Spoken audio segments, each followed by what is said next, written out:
కొంతమంది అనుకుంటారు, నేను ఎప్పుడో ఒకసారిగా త్రాగేది, నేను ఎప్పుడో ఒకసారిగా చేసేది, చిన్న తప్పేగా, చిన్నదేగా, వాడికంటే నేను బెటర్గా.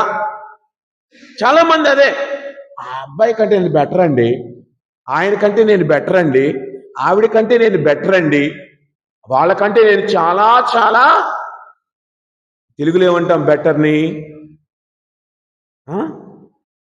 తెలియదు, అందరికి బెటరే తెలుసు. వాళ్ళకంటే నేను కొద్దిగా ఎక్కువ స్థాయిలోనే ఉన్నాను, నేను మంచి స్థితిలోనే ఉన్నాను.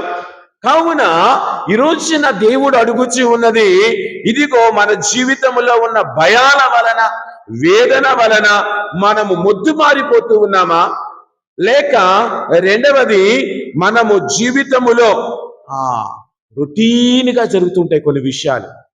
రొటీన్ అంటే ఇంకా మనం ఆటోమేటిక్ అలాగనే ప్రతిరోజు లెగవటం, ముఖం కడుక్కోవటం, స్నానం చేయటం, మళ్ళీ బడికి రెడీ అవటం, టీచర్ అయితే ఆఫీస్కి ఇంకొక పని, ఆయన అయితే ఆఫీస్కో ఇంకొక దగ్గరకో పనో దగ్గరకో రెడీ అవటం. ఈ విధంగా ప్రతిరోజు ఆ చేసే అలవాట్లు, అనుదిన అలవాట్లు లాగా వెళ్ళిపోతున్నా. ఆదివారం వచ్చిందా, ఉదయం 7:30 గుడికి రావటం, మళ్ళీ వెళ్ళిపోవటం, మళ్ళీ రొటీన్గా అది అలాగే వెళ్ళిపోతూ ఉంటుంది, ఎన్ని ఆటంకాలు వచ్చినా సరే.